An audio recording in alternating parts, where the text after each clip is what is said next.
Darling cinema review అయితే చెప్పబోతుంది భయ్య. నిజానికి డార్లింగ్ సినిమా ఒక చెత్త సినిమా అంటే మీరు మాత్రం నన్ను ఖచ్చితంగా తిట్టుకుంటారు. కాకపోతే సినిమా చూస్తే మాత్రం మీకు ఇంతకంటే వరస్ట్గా అనిపిస్తుంది, నేను చెప్పేదానికంటే వరస్ట్గా.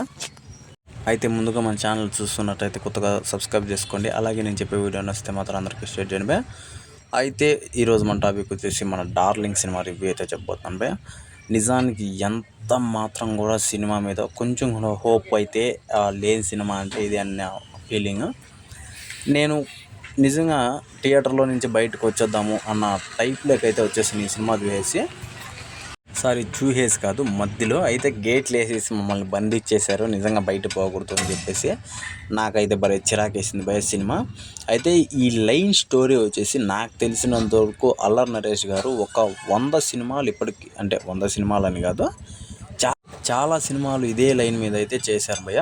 నిజానికి ఇందులో కొత్తగా ఏం లేదు, కానీ కాకపోతే ఇందులో రాత కొత్తగా ఉండేది ఏంటంటే ఒక మ్యాటర్ లేదు. అంటే హీరోయిన్కి తెలియకుండానే పెళ్ళి అవుతుంది, ఓకే అవుతుంది. అసలు హీరోయిన్ని ఎలా కలుసుకుంటాడు, హీరోయిన్ని ఎలా కలుసుకుంటుంది, సరే పెళ్ళి అయిన తర్వాత ఎలా ఉంటుంది వీళ్ళిద్దరి మధ్య ఇది.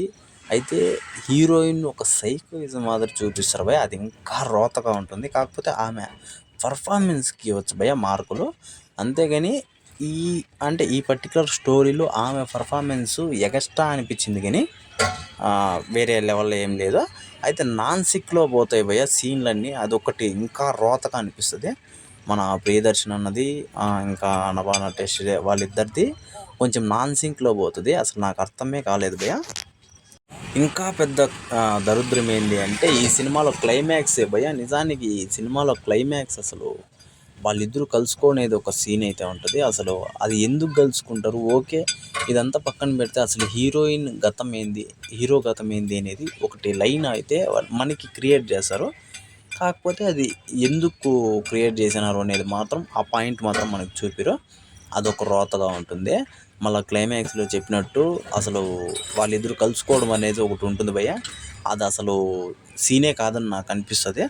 సరే వాటెవర్, హీరోయిన్ పర్ఫార్మెన్స్ మాత్రం అదిరిపోయిందనే చెప్పాలి భయ్య. ఆమెను మాత్రం ఒప్పుకోవచ్చు, అసలు వేరే లెవెల్ అనే చెప్పచ్చు. ఇంకా బ్యాక్గ్రౌండ్ మ్యూజిక్ కానీ ఇంకా నార్మలే, ఇంకా పాటలు నార్మలే.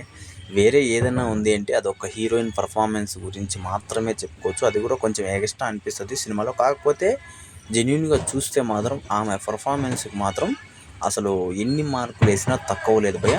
ఇది మాత్రం నిజంగా సూపర్ అనే చెప్పొచ్చు. ఆమె పర్ఫార్మెన్స్ ఆ రేంజ్లో ఉంది. ఇంకా ప్రియదర్శన్ అన్న నార్మలే, స్టోరీ కూడా నార్మలే భయ్య.